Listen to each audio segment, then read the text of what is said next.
کی صداؤں سے آباد ہے وطن، خوشبو قرآن سے شاد ہے وطن، اذان کی صداؤں سے آباد ہے وطن، خوشبو قرآن سے شاد ہے وطن۔ اللہ الرحمن الرحیم، الحمد للہ رب العالمین، والصلاة والسلام علی سید الانبیاء والمرسلین، اما بعد۔ معزز ناظرین و ناظرات، سامعین و سامعات، الحمدللہ 14 اگست 1947 عیسوی کو یہ ملک پاکستان کی آزادی رب تعالیٰ نے ہمیں عطا فرمائی۔ اب ملک پاکستان کی آزادی میں بہت سارے لوگوں کا خون شامل ہے، بہت سارے لوگوں نے قربانیاں پیش کی، بہت سارے علماء کرام کو شہید کیا گیا، ہماری ماؤں بہنوں کی عزتوں کو پامال کیا گیا، تب جا کے یہ ہمیں ملک پاکستان کی آزادی ہوئی۔ ہم ملک پاکستان ہمیں رب تعالیٰ نے عطا فرمایا، ہم آزاد ہوئے انگریزوں اور ہندوؤں کی غلامی سے۔ یہ بہت ساری قربانیاں پیش کی ہیں، تب جا کے ہمیں آزادی ملی ہے، ورنہ ہمیں آزادی نہیں مل سکتی تھی۔ اب ہم جو رب تعالیٰ نے یہ ہمیں نعمت عطا فرمائی ہے، اب ہم کس طریقے سے ہم خوشی مناتے ہیں، اب کس انداز سے ہم خوشی مناتے ہیں، وہ تمام ناظرین و ناظرات جانتے ہیں۔ ہم باجے بجا کر خوشی مناتے ہیں، موٹر سائیکلوں کے سلنسر نکال کر ہم خوشی مناتے ہیں، یا ہم گانے بجا کر گانے سن کر ہم خوشی مناتے ہیں۔ حالانکہ یہ کوئی جائز طریقہ نہیں ہے، یہ ناجائز ہے، شریعت اس کو ناپسند قرار دیتی ہے، یہ کوئی خوشی منانے کا طریقہ نہیں ہے، اس پر گناہ ملتا ہے الٹا۔ اب ہمیں خوشی کس طریقے سے منانی ہے؟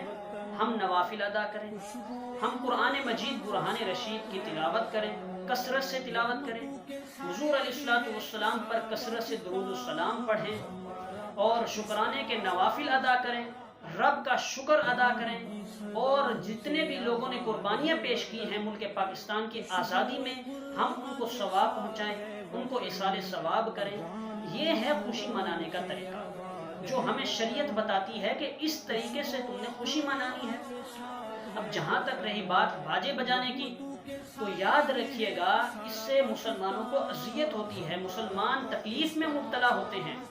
اب 14 اگست کو دیکھ لیں آپ، گلی محلے میں سڑکوں پر یہ باجے بجانا شروع کر دیتے ہیں، چاہے بچہ ہو چاہے بڑے بھی اس میں شامل ہیں، بڑے بھی حضرات اس میں شامل ہوتے ہیں باجا بجانے میں، اور وہ اس کو اچھا سمجھتے ہیں کہ ہم اچھا کام کر رہے ہیں، حالانکہ یہ ناجائز ہے، لوگوں کو اذیتیں ہوتی ہیں۔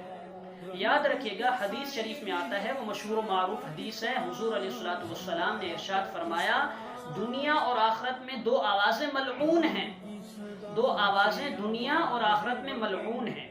ایک وہ آواز کہ نعمت کے وقت باجے بجانا، دوسری مصیبت کے وقت رونے کی آواز۔ اب ہمیں رب تعالیٰ نے یہ ملک پاکستان عطا فرمایا، یہ رب تعالیٰ کی بہت بڑی نعمت ہے۔ اب ہم اس نعمت پر کیا کرتے ہیں؟ ہم باجے بجاتے ہیں، حالانکہ حضور نے فرمایا دنیا اور آخرت میں یہ ملعون آواز ہے۔ تو ہمیں چاہیے کہ ہم باجے نہ بجائیں، ہمیں چاہیے کہ ہم قرآن پڑھیں، قرآن پڑھ کر جو جتنے لوگوں نے قربانیاں پیش کی ہیں ان کو ایصال ثواب کریں۔ آج ان کی وجہ سے انہوں نے قربانیاں دی ہیں تو ہم آزاد ہوئے ہیں، آج ان کی وجہ سے ہم اچھے طریقے سے کھلم کھلا ہم عبادت کر سکتے ہیں، ہمیں حلال کھانے میسر ہیں۔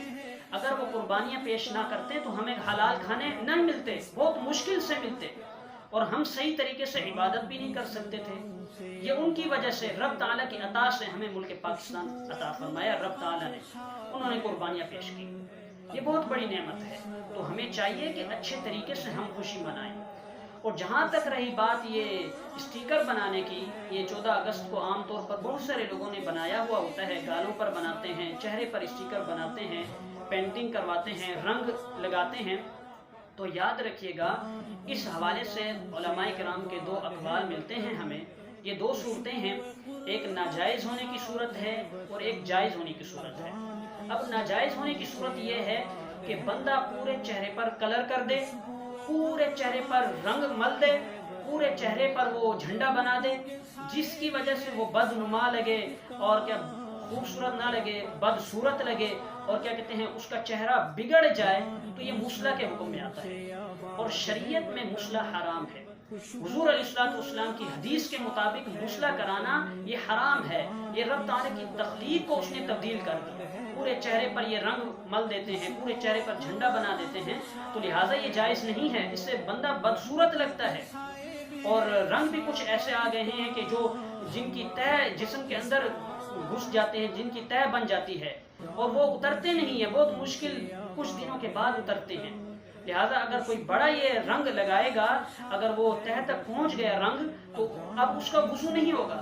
جب اس کا وضو نہیں ہوگا تو اس کی نماز نہیں ہوگی, دیگر عبادات وہ نہیں کر سکے گا. تو یہ ناجائز صورت ہے, کیونکہ اس سے مسئلہ آتا ہے. مسئلہ حرام ہے شریعت میں. رب تعالیٰ کی تخلیق میں ہم نے رب تعالیٰ کی تخلیق کو ہم نے تبدیل کر دیا. اور قرآن میں ہے وَلَآمُرَنَّهُمْ فَلَيُغَيِّرُنَّ خَلْقَ اللَّهِ. شیطان نے کہا تھا اے باری تعالیٰ میں ان کو حکم دوں گا کہ یہ اللہ تعالیٰ کی تخلیق کو تبدیل کریں, اللہ تعالیٰ کی تخلیق متغیر کر دیں, اللہ تعالیٰ کی تخلیق کو اس میں تبدیلی پیدا کر دیں. تو آپ دیکھ لیں اس میں تبدیلی آتی ہے رب تعالیٰ کی تخلیق میں. یہ مسئلہ ہے, لہٰذا یہ حرام ہے پورے چہرے پر جھنڈا بنا دینا. اب دوسری صورت ہے جائز ہونے کی. تو یاد رکھیے گا, جیسے کہ آج کل چھوٹے بچے بناتے ہیں چہرے پر, یہ گالوں پر جھنڈا بنا دیتے ہیں, چھوٹا جھنڈا بناتے ہیں اور اس سے وہ خوبصورت بھی لگتے ہیں. تو لہٰذا یہ جائز صورت ہے. علماء نے اس کو کئی حد تک جائز قرار دیا ہے. تو یہ بنا سکتے ہیں, لیکن پورے چہرے پر مل دینا رنگ اور پورے چہرے پر جھنڈا بنا دینا یہ جائز نہیں ہے. شریعت اس کو ناپسند قرار دیتی ہے.